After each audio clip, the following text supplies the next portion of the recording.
What's going on, folks? This is Filthy Rich. This is Ken Ma. Today, we want to welcome you back to Inversion 101, and today we're going to discuss some in-depth strategies on offensive gameplay for Inversion.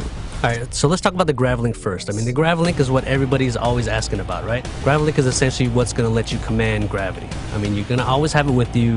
You have it with you pretty much at the start of the game, and you take it from the enemy. Take it, use it as a tool of revenge, right? It's going to let you do all these cool things, and Gravlink itself is actually a weapon. So the Gravlink is a weapon, so just in case you didn't know, use the Gravlink and experiment with it, pick things up, and show it all around. Let's talk about the combinations that you can use with the Gravlink. So right now, the example that I want to jump into is the use of the Gravlink and low gravity. So the Gravlink is strategic. You can't use the Gravlink anywhere you want. What you have to do is you have to kind of plan out exactly where and how best to use this. So for example, when you're starting out in the game, you're probably going to have about 2 or 3 shots of low gravity. So what you can do is you can use that on that sniper that's hiding behind cover. You can pull him up out of cover, and then you can use that as a way to distract him. His aim isn't going to be as good.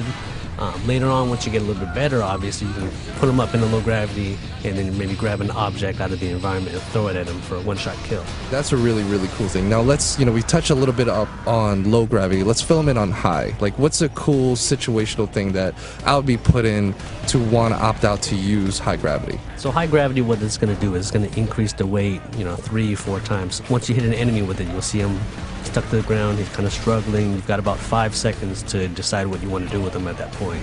So, for example, Rich, I know if you're really good at up-close combat, you're just a master of the shotgun.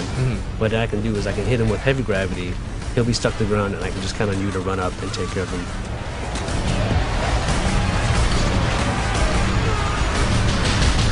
Movement, mobility is an important thing, but another thing we need to touch up on is zero gravity. Zero gravity are these entire portions of the level where the player, environment, enemies, everything is floating. Everything's always going to be constantly floating. That means grenades, they don't land, they go and float until they blow up. So how am I going to kill people? Easiest way, instead of trying to flank them, you can flank them normally. Right, you can kind of bounce between objects with your Gravlink. Gravlink will actually pull you toward, almost like a grappling hook. It'll yank you towards an object.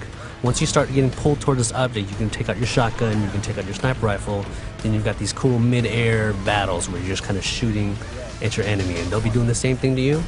So it's not uncommon to be darting back and forth and trying to line up that perfect shot, and it looks cool and it plays great.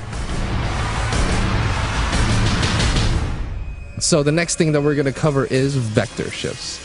So vector shifts are one of the coolest things in this game, playing on 2 different playing fields against the same type of opponent and having everything work as they normally would, but with both priorities, mine and yours, still functioning how it would normally, but I would just see you on the side of a wall and kill you. I mean, so if you see, vector shifts aren't just cosmetic. Everything is completely shifted. Enemies are going to be running at you from the side of the wall, as you can see.